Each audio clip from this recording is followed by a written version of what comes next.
The Arizona Territory, 1878. Dust swirled across the parched landscape as Margaret Thornton stood on the porch of her modest homestead, squinting against the merciless summer sun. At 45, her face bore the etchings of a life spent battling the unforgiving frontier, each line a testament to loss, perseverance, and quiet defiance.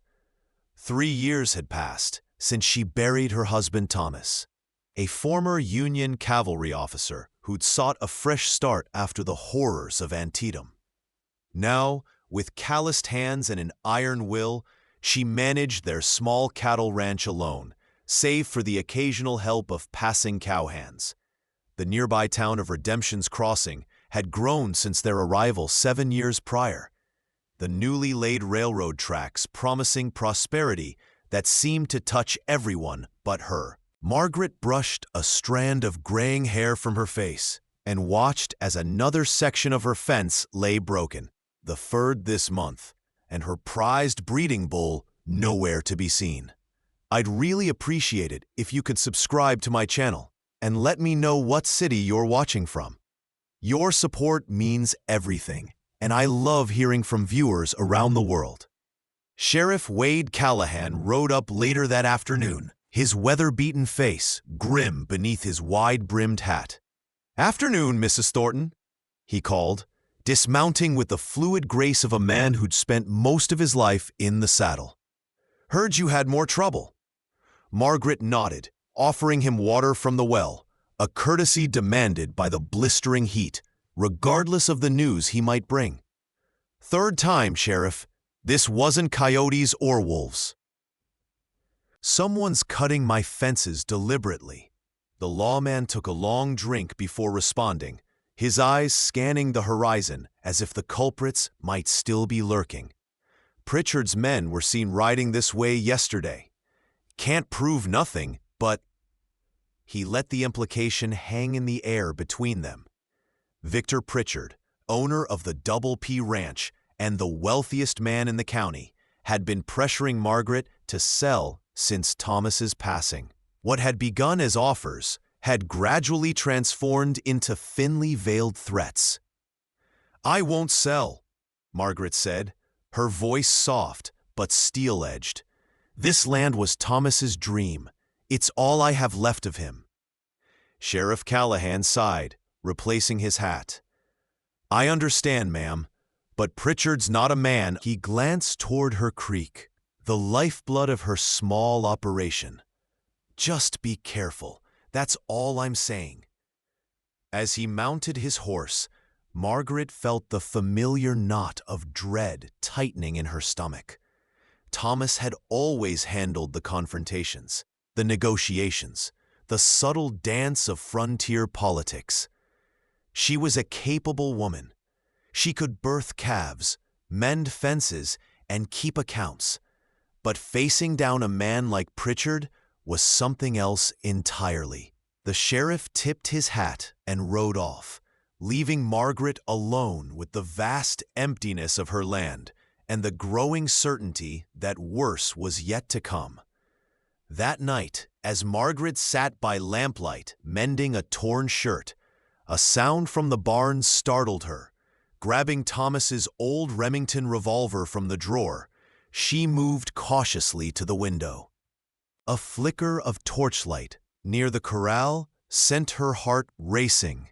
Not waiting to see more, she slipped out the back door, barefoot and silent across the packed earth. The smell hit her before she rounded the corner, smoke, thick and acrid. The barn was ablaze, orange flames already licking at the wooden supports, consuming the hay stored for winter. With a cry of despair, Margaret ran toward the structure, thinking only of the horses trapped inside. The heat pushed her back like a solid wall, the roar of the fire drowning out the terrified whinnies of the animals. Through streaming eyes, she glimpsed shadowy figures on horseback retreating into the night, their laughter carrying on the hot wind like a curse. Dawn revealed the full extent of the destruction. The barn was a skeletal ruin. 2 of her best horses lost to the flames. Margaret stood amidst the ashes, her nightdress stained with soot, eyes red-rimmed but dry. She had no tears left, only a hollow feeling that expanded with each passing moment.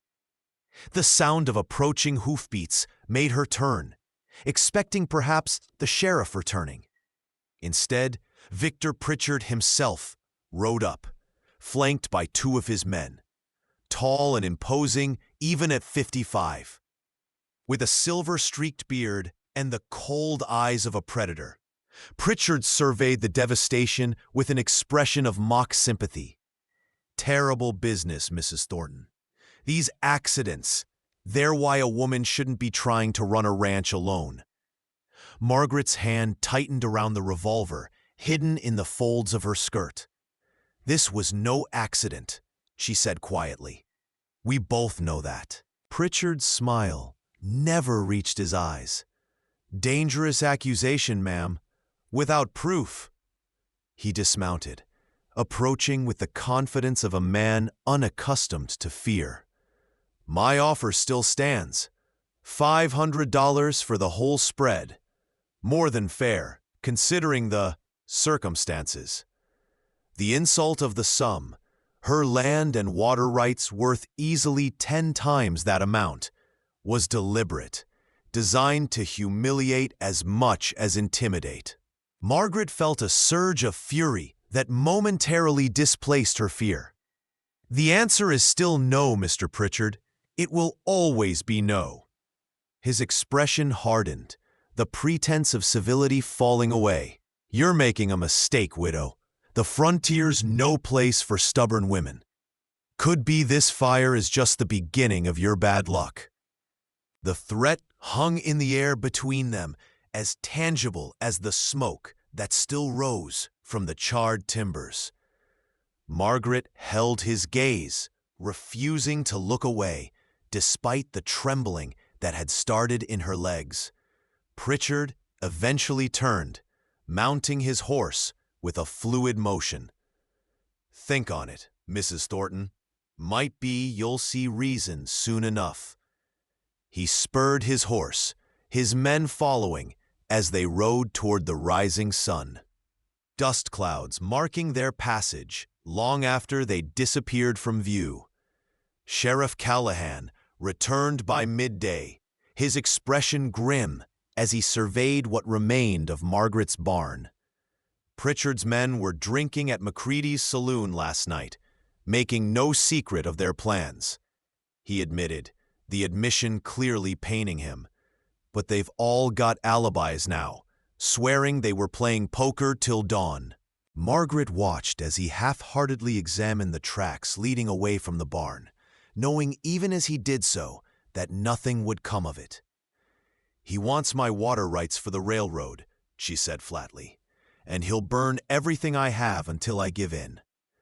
The sheriff didn't deny it, which was confirmation enough. Mrs. Thornton, Margaret, maybe it's time to consider selling. Not to Pritchard necessarily, but this isn't a fight you can win alone. His concern seemed genuine enough, but beneath it lay resignation, the tacit acknowledgement that Pritchard's power in the territory was virtually absolute. I appreciate your concern, Sheriff, Margaret replied, her voice steady despite everything. But this land is all I have, all Thomas and I built together. I'll die before I let Pritchard take it. The sheriff departed with promises to look into it further, words they both knew were empty. Alone once more, Margaret surveyed her remaining assets. A dozen cattle, 2 surviving horses, the small creek that made her land valuable, and the modest cabin she'd called home for 7 years. She had enough savings to rebuild the barn, but barely. And what would stop Pritchard from burning it again? Or worse? For the first time since Thomas's death, Margaret felt truly defeated. She had always been pragmatic, never one to surrender to self-pity. But the sheer imbalance of power between her and Pritchard seemed insurmountable. As the sun began to set, casting long shadows across the scorched earth, she sat on her porch steps and buried her face in her hands. The vast sky above, once a source of comfort in its eternal constancy, now seemed to mock her insignificance. "Thomas," she whispered to the gathering darkness, "I don't know what to do." The answer came 3 days later, in the form of a stranger. Margaret had risen before dawn, as was her habit, to begin the long process of salvaging what she could from the barn ruins. The sound of a single horse approaching made her reach instinctively for the rifle she now kept constantly at her side. The rider emerged from the morning mist, a tall, broad-shouldered man whose weathered face suggested he was close to 50, though his movements betrayed no hint of age. He rode with the easy confidence of someone who had spent decades in the saddle, his clothes dusty from the trail but of good quality. What caught Margaret's attention most, however, was the badge pinned to his vest, a U.S. Marshal star. "Mrs. Thornton," he called, stopping at a respectful distance. "Name's Nathaniel Harrison. Might I have a word?" Margaret lowered her rifle slightly, but didn't set it aside. "Marshal Harrison, what brings federal law all the way out here?" The man dismounted, leading his horse forward. Up close, his eyes were the gray-blue of a winter sky, set in a face mapped with lines of experience. "Investigating a series of land disputes along the proposed railroad route," Harrison explained, his voice deep and measured. "Your name came up." He glanced at the burned barn, his expression revealing nothing. "Seems you've had trouble." Margaret gave a bitter laugh.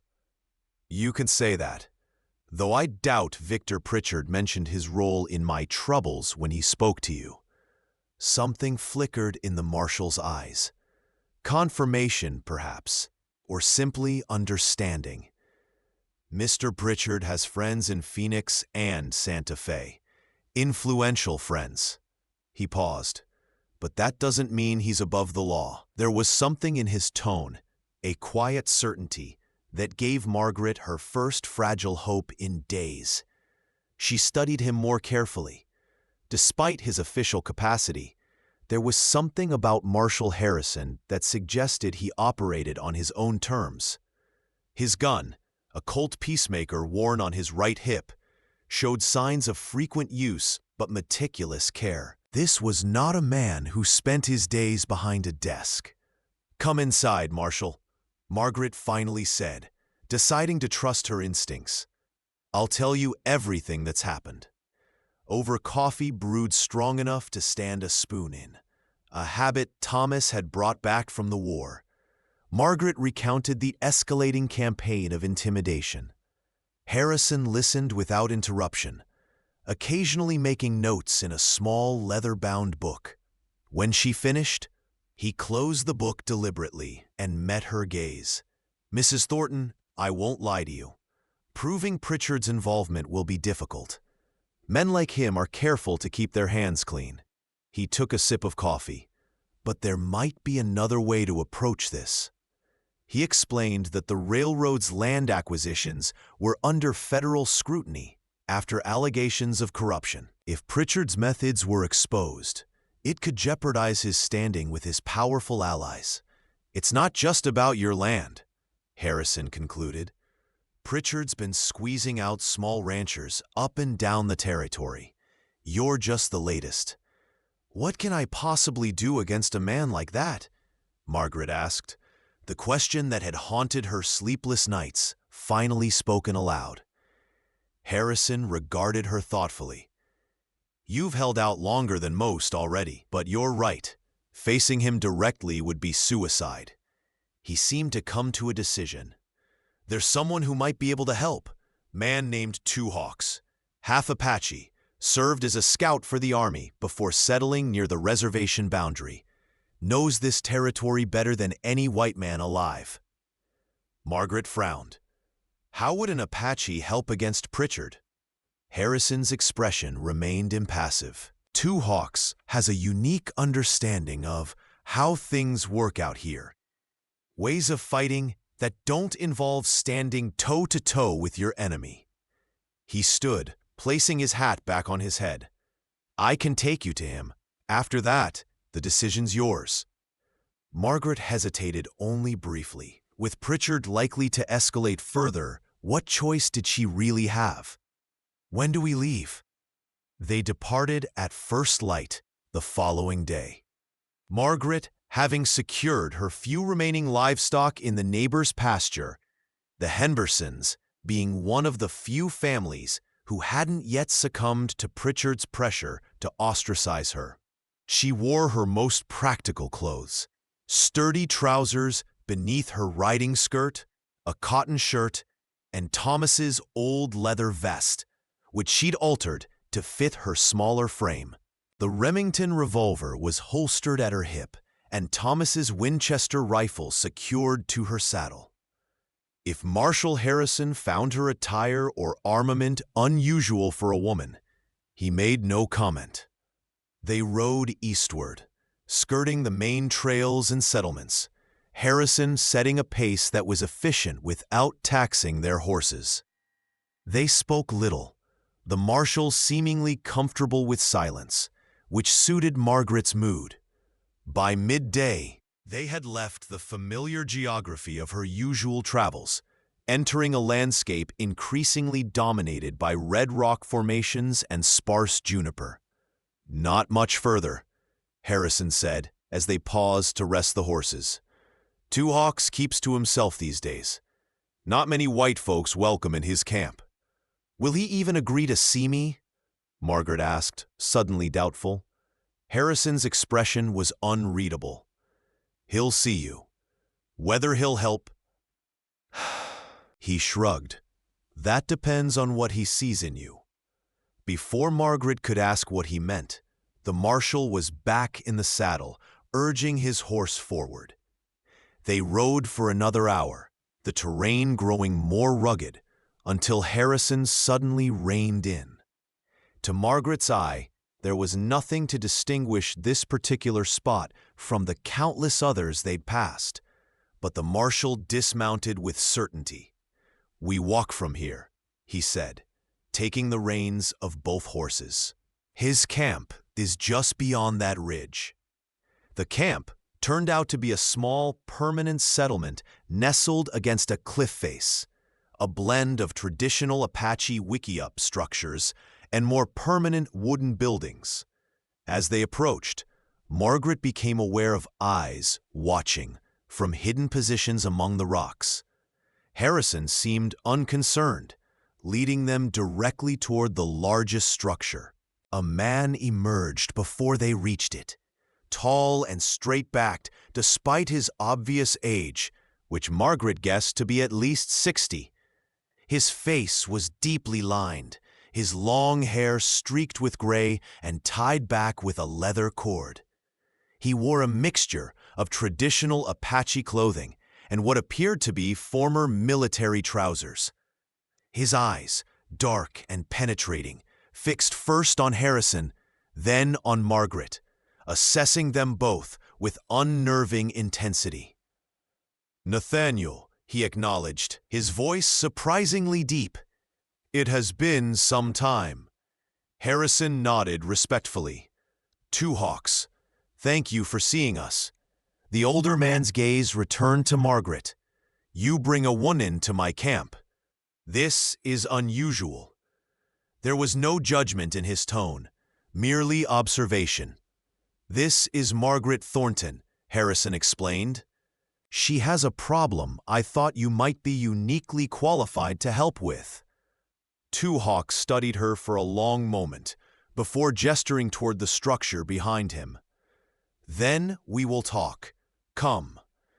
The interior was simple but comfortable, woven rugs covering the packed earth floor, the walls adorned with both practical tools and objects Margaret recognized as having spiritual significance to the Apache. They sat around a small central fire, the smoke rising through an opening in the roof. Two hawks listened silently as Harrison explained Margaret's situation, his expression revealing nothing. When the marshal finished, the older man remained quiet for so long that Margaret wondered if he intended to respond at all. Finally, he spoke, addressing her directly. The man Pritchard. He believes the land is something to be owned, like a horse or a knife. It wasn't a question. Men like him do not stop until they have what they want, or until they are stopped. Margaret met his gaze steadily. That's why I'm here. I need to know how to stop him. Two hawks studied her with those penetrating eyes. Why do you stay? There is other land, other places to build a life. The question struck at the heart of what Margaret had been asking herself these past months. It was my husband's dream, she began, then stopped, recognizing the inadequacy of that answer. To two hawks, and increasingly to herself. It's my home, she said finally, the only place that's ever truly been mine. Every rock and tree, every sunrise I've witnessed there. They're part of me now. If I leave, I lose more than land. I lose who I've become. Something shifted in Two Hawk's expression, faintest softening around his eyes. You speak as one who understands what the Apache have always known. The land is not separate from the person. It is the foundation of spirit. He nodded, seeming to come to a decision. I will help you, not because of your fight with this white man, but because you see the truth about your place in the world. For 3 days, Margaret remained in Two Hawks' camp, a time that would later seem dreamlike in its intensity and strangeness. The old scout taught her to move silently through brush, to read the subtle signs of the land, disturbed pebbles, bent grass stems, the behavior of birds and insects that signaled human presence. You cannot defeat Pritchard with guns, he told her as they sat watching the sunset on the second evening. He has more men, more weapons, but the land, your land, can fight for you if you learn to use it. During the days, he showed her how to set traps that would frighten rather than harm, how to create diversions, how to move unseen even in seemingly open terrain. At night, around the fire, he spoke of Apache history, of their long resistance against those who sought to take their lands. My people fought until fighting became impossible, he said, his voice heavy with old grief. You still have choices. Use them wisely. On the morning of the 4th day, as Margaret prepared to depart with Marshal Harrison, Two Hawks presented her with a small leather pouch on a cord. Wear this, he said simply. It contains sacred herbs and a stone from this place. It will remind you that you are never alone on your land. Margaret accepted the gift with genuine gratitude, placing it around her neck. As she did so, a question that had been forming in her mind finally found voice. Two Hawks, she asked hesitantly. All these misfortunes that have happened to me, the fences, the barn, Pritchard's threats, sometimes I wonder if I'm somehow cursed. The word felt foolish as soon as she'd spoken it, a remnant of superstitious thinking she'd thought herself above. But Two Hawks didn't laugh or dismiss her concern. Instead, he regarded her with those penetrating eyes that seemed to see far more than what was visible. Am I cursed? She whispered, surprising herself with the vulnerability in her voice. The Apache looked at her for a long moment, his weathered face solemn in the early morning light. Then, unexpectedly, his expression softened. "Blessed," he said, the single word hanging in the air between them. "You are blessed, Margaret Thornton. The land has chosen you as its defender.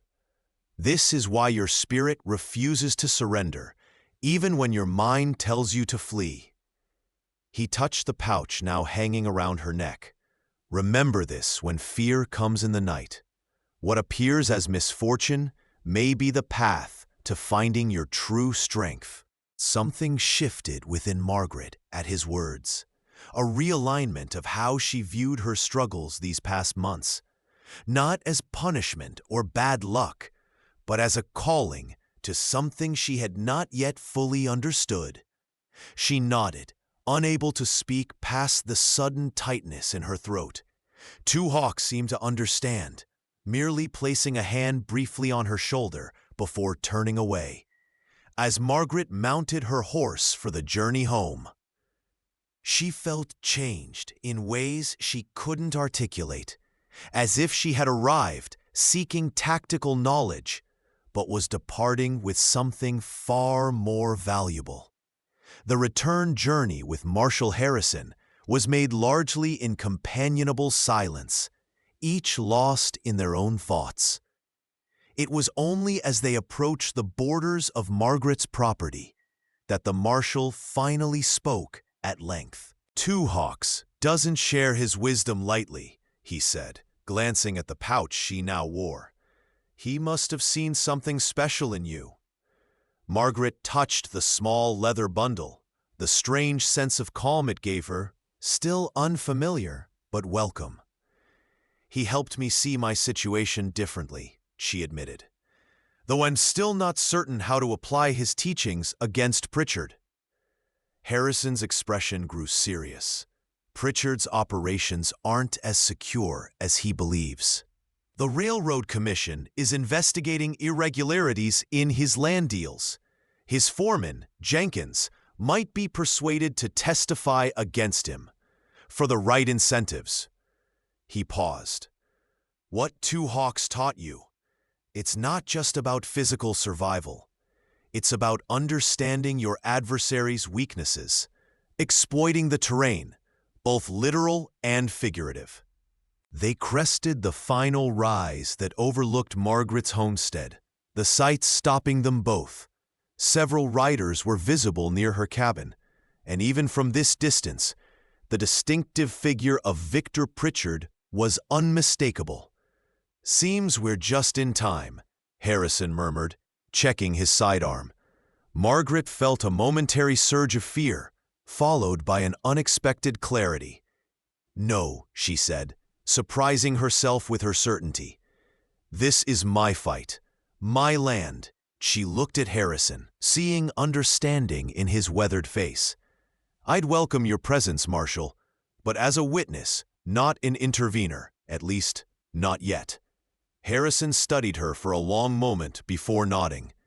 "As you wish, Mrs. Thornton, but I'll be close if needed." Margaret took a deep breath, feeling the weight of the pouch against her chest, recalling Two Hawks' words. "Blessed, not cursed. Defender, not victim. Let's go meet Mr. Pritchard," she said, urging her horse forward. As they approached the homestead, Margaret could see Pritchard and 3 of his men dismounted near her porch. The rancher's expression shifted from smug satisfaction to poorly concealed surprise at her appearance with Marshal Harrison. "Mrs. Thornton," he called, recovering quickly. "We were concerned when we found your property abandoned. Thought perhaps you'd finally seen reason and moved on." His eyes flicked to Harrison, noting the badge. "Marshal, didn't realize Mrs. Thornton had federal friends." Harrison dismounted casually, his posture relaxed, but his eyes alert. "Just passing through, Mr. Pritchard. Happened to encounter Mrs. Thornton, returning from some business." His tone was pleasant, but the implied message was clear. He had witnessed Pritchard's men trespassing on Margaret's property. A flash of annoyance crossed Pritchard's face before he smoothed his expression. Well, as you can see, we were just being neighborly, checking on the widow's welfare. Margaret dismounted, standing tall despite her fatigue from the journey. How thoughtful, Mr. Pritchard, though I don't recall giving you permission to be on my land. She spoke calmly, but with a newfound authority that seemed to momentarily discomfit the rancher.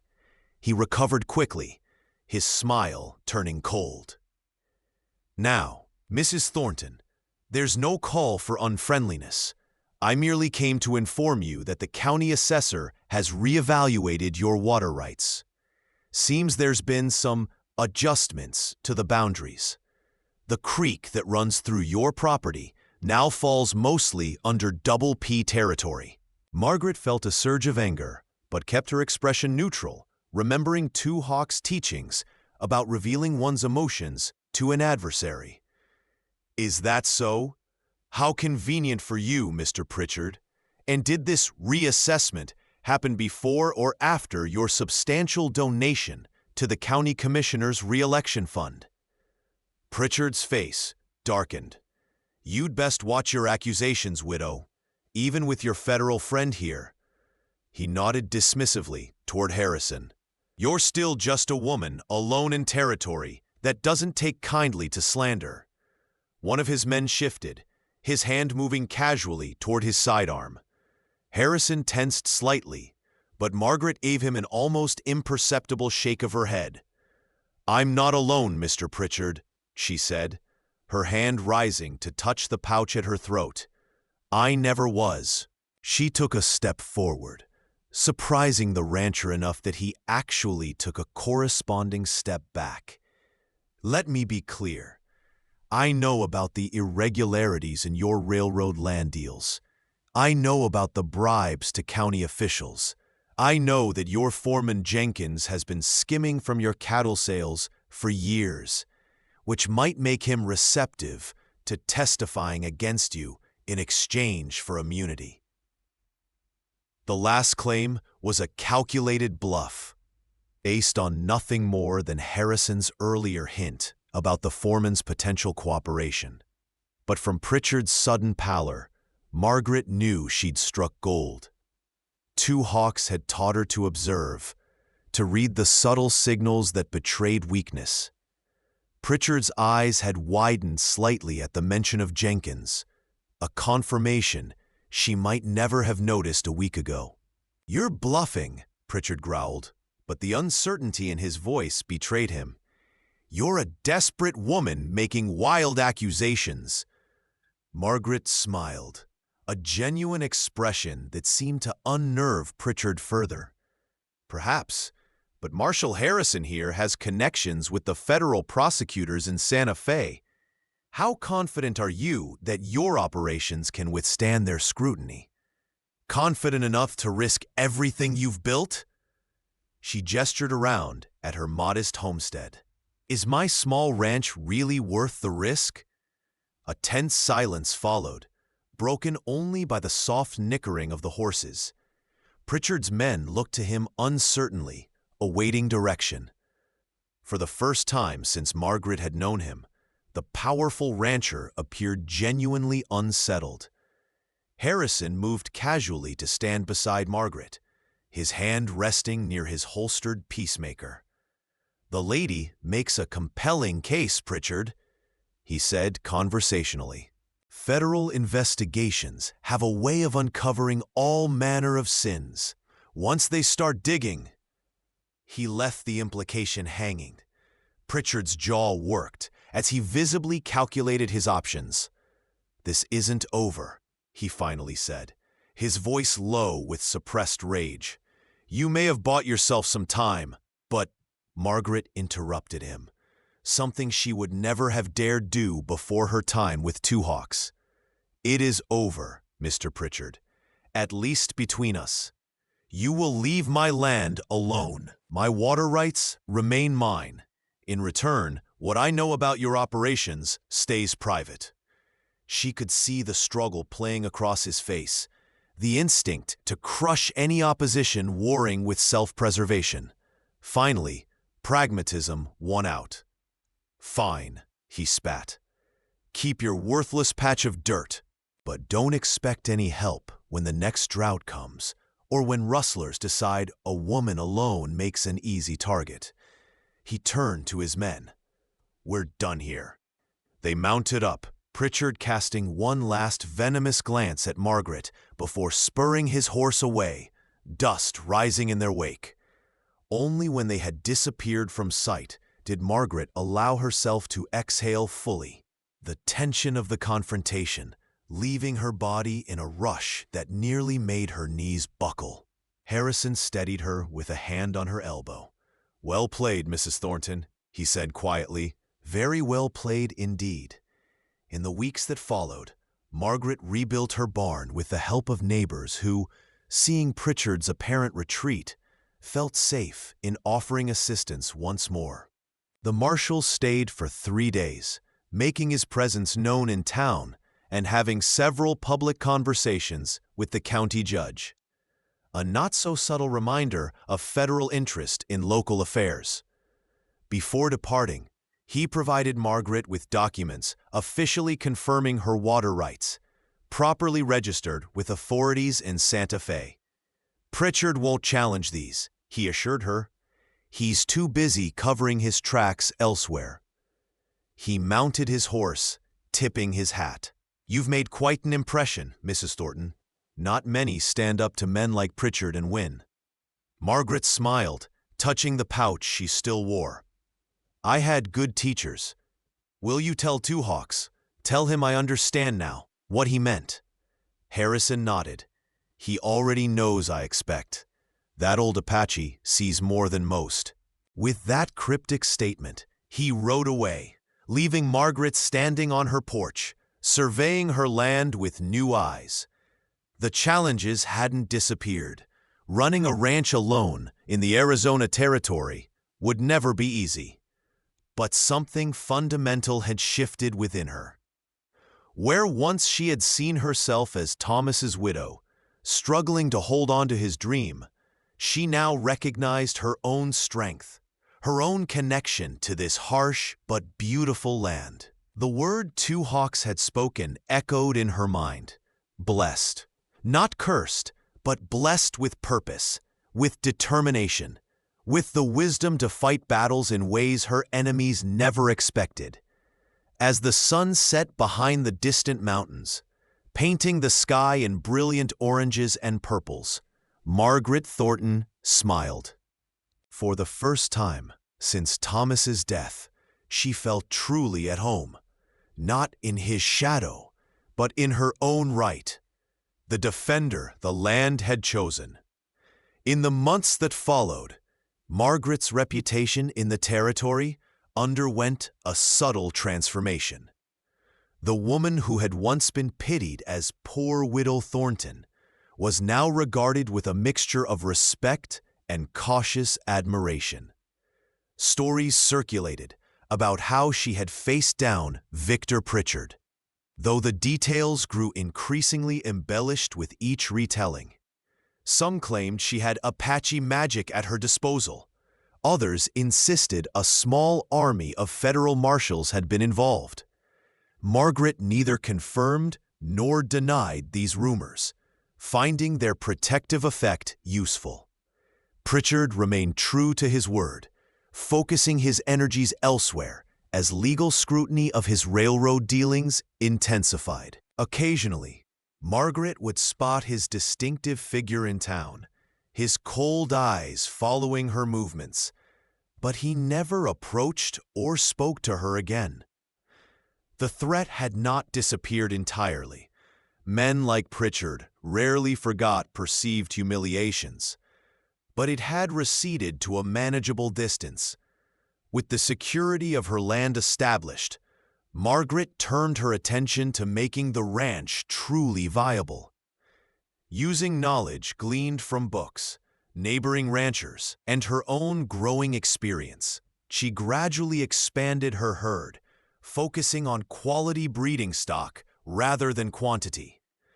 When the railroad finally reached Redemption's Crossing, bringing with it new markets and opportunities, she was positioned to take advantage. The small creek that Pritchard had coveted became the centerpiece of her operation, carefully managed to maximize its benefit without depleting it. Twice yearly, she made the journey to Two Hawks Settlement, bringing gifts and spending several days absorbing more of his wisdom. These visits became something of a ritual, a reminder of the transformation that had begun that day when she had asked if she was cursed, and he had answered with that single, life-changing word, blessed. 5 years after her confrontation with Pritchard, Margaret stood on her porch at sunset, watching as a rider approached from the direction of town. As the figure drew nearer, she recognized Marshal Harrison, his posture in the saddle as straight as ever, despite the passing years. "Marshal," she greeted him as he dismounted, "this is an unexpected pleasure." Harrison removed his hat, revealing hair that had grown considerably grayer. "Mrs. Thornton, or should I say, Councilwoman Thornton?" He smiled at her surprise. "News travels, even to Santa Fe." Margaret laughed, gesturing toward the porch chairs. "Hardly a grand title. Just trying to ensure small ranchers have a voice in territorial decisions." Harrison settled into a chair, accepting the offered glass of lemonade. "Two Hawks would be proud, using your position, not just your strength." They sat in companionable silence for a moment, watching the sky's colors deepen. "Pritchard's finished," Harrison said eventually. "Conviction came through yesterday. Fraud, bribery, intimidation. He'll spend the next 10 years in territorial prison." Margaret absorbed this news, surprised by her lack of triumph or satisfaction. "Justice, then, finally." Harrison nodded. "Of a sort, though I suspect for a man like Pritchard, losing his empire is the real punishment." He studied her. "You've built something remarkable here, Margaret. Not just a successful ranch, but a new kind of life." Margaret's hand went instinctively to the pouch she still wore, its leather now softened with age and constant wear. "I had help," she said simply. "Good teachers."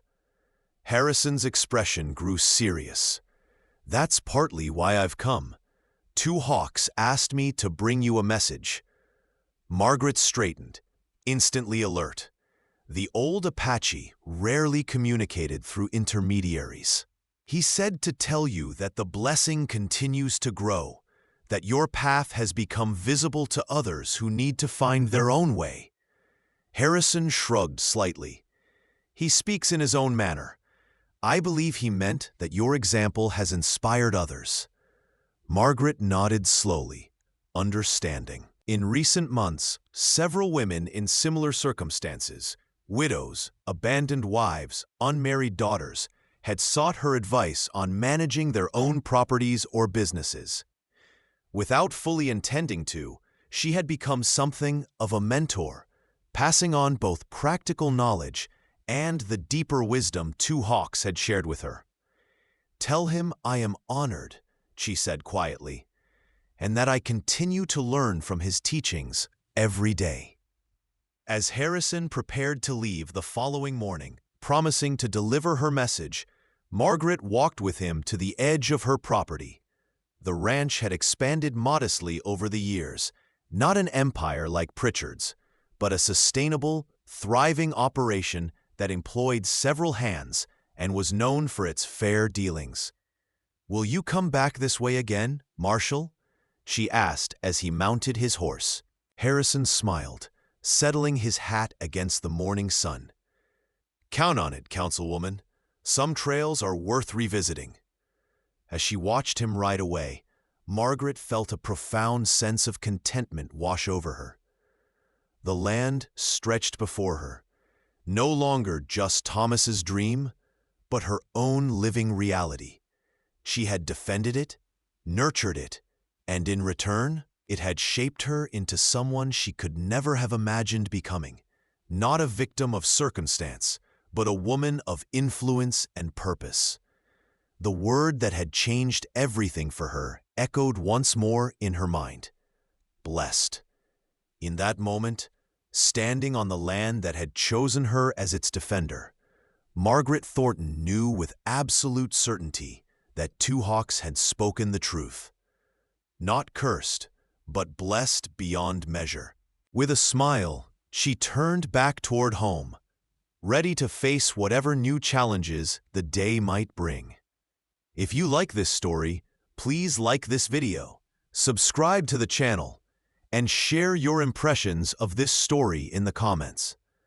To listen to the next story, click on the box on the left.